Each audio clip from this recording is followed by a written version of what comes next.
Hi friends, ఈరోజు నేను మీకు ఒక ముఖ్యమైన సాఫ్ట్వేర్ గురించి చెప్తాను. అదేంటంటే గూగుల్ స్కెచ్అప్. అంటే దీంట్లో మనము 3D ఆబ్జెక్ట్లు, 3D programming, 3D models, 3D environments అన్నీ తయారు చేసుకోవచ్చు. ఎలాగైతే ఇంతకుముందు Maya, 3ds Max, AutoCAD, Cinema 4D, ZBrush, ఆటోమోట్ బాక్స్ ఇట్లాంటి చాలా రకాల సాఫ్ట్వేర్లు ఉన్నాయి కదా 3D ప్రోగ్రామింగ్ కోసం. అలాగే ఈ గూగుల్ స్కెచ్అప్ కూడా. అయితే దీంట్లో ఇది గూగుల్ స్కెచ్అప్ ఏంటంటే ఇంతకుముందు చెప్పిన సాఫ్ట్వేర్లు అన్నింటికన్నా ఈజీగా మనకు అర్థమవుతుంది, మనం సులభంగా నేర్చేసుకోవచ్చు. అయితే ఇప్పుడు ఆ గూగుల్ స్కెచ్అప్ని ఎట్లా డౌన్లోడ్ చేసుకొని ఇన్స్టాల్ చేసుకోవాలో చెప్తాను. దానికోసం ఫస్ట్ గూగుల్ ఓపెన్ చేసుకోండి. ఇక్కడ స్కెచ్అప్ అని టైప్ చేయండి. దీంట్లో SketchUp 3D modelling for everyone అని ఉంది. దీన్ని క్లిక్ చేయండి. ఇది స్కెచ్అప్కి సంబంధించిన వెబ్సైటు. అయితే ఇక్కడ మోడల్ ఉంది కదా, ఇది ఒక హౌస్ మోడల్ అన్నట్టు. ఇట్లాంటి మోడల్స్, హౌస్ మోడల్స్ కానీ వేరే ఇతర ఏ మోడల్స్ అయినా సరే మనం దాంట్లో మనం తయారు చేసుకోవచ్చు. అయితే ఇక్కడ డౌన్లోడ్ స్కెచ్అప్ అని ఉంది కదా, ఇక్కడ క్లిక్ చేయండి. ఇక్కడ క్లిక్ చేస్తే మనకి ఎట్లాంటి ప్రోడక్ట్ కావాలో చూస్ చేసుకోమని చెప్తుంది. ఇక్కడ క్లిక్ చేస్తే ప్రొఫెషనల్ వర్క్ కోసమా, పర్సనల్ ప్రాజెక్టుల కోసమా, ఎడ్యుకేషనల్ పర్పస్ కోసం అంటే మీరు నేర్చుకోవడానికి అనేది ఇక్కడ 3 ఆప్షన్స్ ఉన్నాయి. దీంట్లో మీకు ఏది కావాలో సెలెక్ట్ చేసుకోండి. తర్వాత మీ గురించి కొన్ని డీటెయిల్స్ అడుగుతుంది. ఆ డీటెయిల్స్ అన్ని ఫిలప్ చేయండి. ఫిలప్ చేసిన తర్వాత ఇక్కడ డౌన్లోడ్ ఈ చెక్ మార్క్ పెట్టండి. ఇక్కడ డౌన్లోడ్ స్కెచ్అప్ అనేది హైలైట్ అవుతుంది, అప్పుడు డౌన్లోడ్ చేసుకోండి. ఓకే, నేను ఆల్రెడీ డౌన్లోడ్ చేశాను. డౌన్లోడ్ చేసుకున్న తర్వాత ఎట్లా ఇన్స్టాల్ చేయాలని చెప్తాను. దీనిపైన డబుల్ క్లిక్ ఇచ్చేయండి. స్కెచ్అప్కి సంబంధించిన అప్లికేషన్ ఇది. ఓపెన్.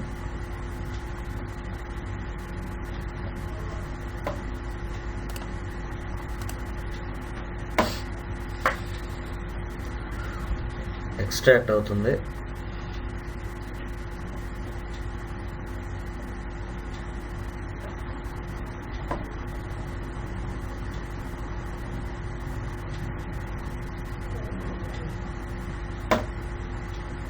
నెక్స్ట్ ఇక్కడ డిఫాల్ట్గా సి డ్రైవ్లో ప్రోగ్రామ్ ఫైల్స్లో స్కెచ్అప్ 2016 అని డిఫాల్ట్గా పాత్ ఇచ్చేసి ఉన్నాయి. అలా కాదు, మనకు కావాల్సిన లొకేషన్లో ఇన్స్టాల్ చేసుకోవాలనుకుంటున్నాం అనుకోండి. అయితే ఇక్కడ చేంజ్ అనే బటన్ ప్రెస్ చేస్తే ఇక్కడ మనం లొకేషన్ సెట్ చేసుకోవచ్చు. నేను ఐలో పెట్టుకోవాలనుకుంటున్నాను. ఐలో స్కెచ్అప్ 2016 అని ఇచ్చేసి ఇక్కడ పాత్ ఇచ్చేస్తున్నాను. ఓకే, 2016 ఫోల్డర్ క్రియేట్ అయిపోయింది. Next install.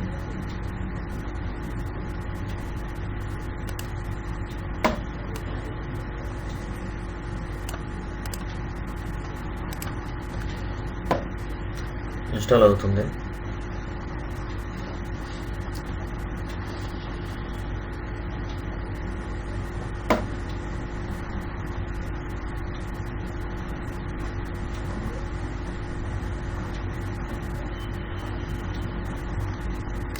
ఫినిష్.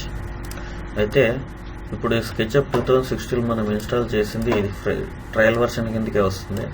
అయితే దీన్ని మనం ఫుల్ వర్షన్గా మార్చుకోవాలి లేదా యాక్టివేట్ చేసుకోవాలి అంటే ఫస్ట్ ఈ సాఫ్ట్వేర్ని ఓపెన్ చేయొద్దు. ఇక్కడ ప్యాచ్ అని ఉంది కదా, ప్యాచ్ని అప్లై చేసుకోవాలి ఫస్ట్ మనం. అయితే 32 బిట్, 64 బిట్ అనే 2 రకాల ఆపరేటింగ్ సిస్టమ్ ఉంటాయి కదా. దాంట్లో 32 బిట్ సిస్టమ్ అయితే 32 బిట్, 64 బిట్ సిస్టమ్ అయితే 64 బిట్ ప్యాచ్ని అప్లై చేయాలి. నాది 64 బిట్ సిస్టమ్. 64 బిట్ని నేను అప్లై చేస్తాను.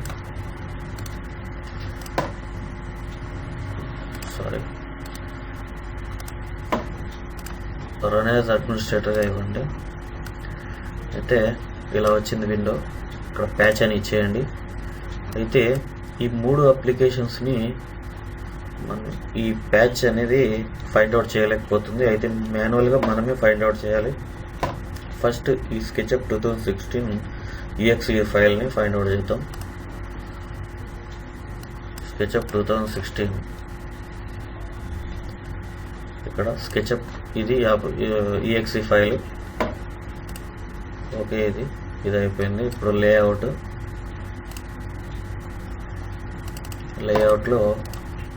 లేఅవుట్ ఉంటుంది. ఓకే, ఇప్పుడు స్టైల్ బిల్డర్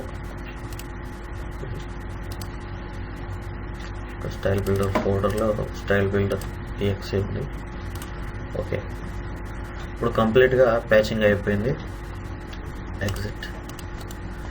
ఇప్పుడు ఫుల్గా యాక్టివేషన్ అయిపోయింది. ఒకసారి ఓపెన్ చేసి చూద్దాం. ఓపెన్.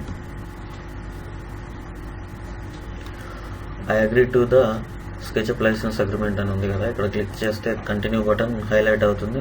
ఇప్పుడు కంటిన్యూ ఇచ్చేయాలి. అయితే స్టార్టింగ్ విండో ఇలా వస్తుంది. ఇక్కడ స్టార్ట్ యూజింగ్ SketchUp అని ఇవ్వండి. సెలెక్టెడ్ టెంప్లెట్ అని వస్తుంది. దీనిపైన క్లిక్ చేయండి. ఇక్కడ రకరకాల టెంప్లెట్స్ మనకు ఉంటాయి. Feet and inches, metres, feets and inches, ఇలా చాలా రకాల టెంప్లెట్స్ ఉంటాయి. అయితే దీంట్లో సింపుల్గా డిఫాల్ట్గా ఒక సెలెక్ట్ చేసి ఓపెన్ చేద్దాం.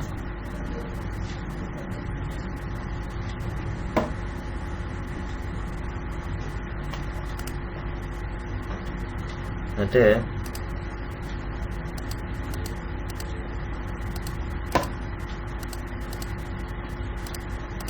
SketchUp అనేది ఇలా వస్తుంది. ఇది దీని ఇంటర్ఫేస్, దీని విండో ఇలా వస్తుంది. ఓకే ఫ్రెండ్స్, నా వీడియో నచ్చినట్టయితే లైక్ బటన్ ప్రెస్ చేయండి, సబ్స్క్రైబ్ చేసుకోండి, ఈ వీడియోని షేర్ చేయండి. Thank you.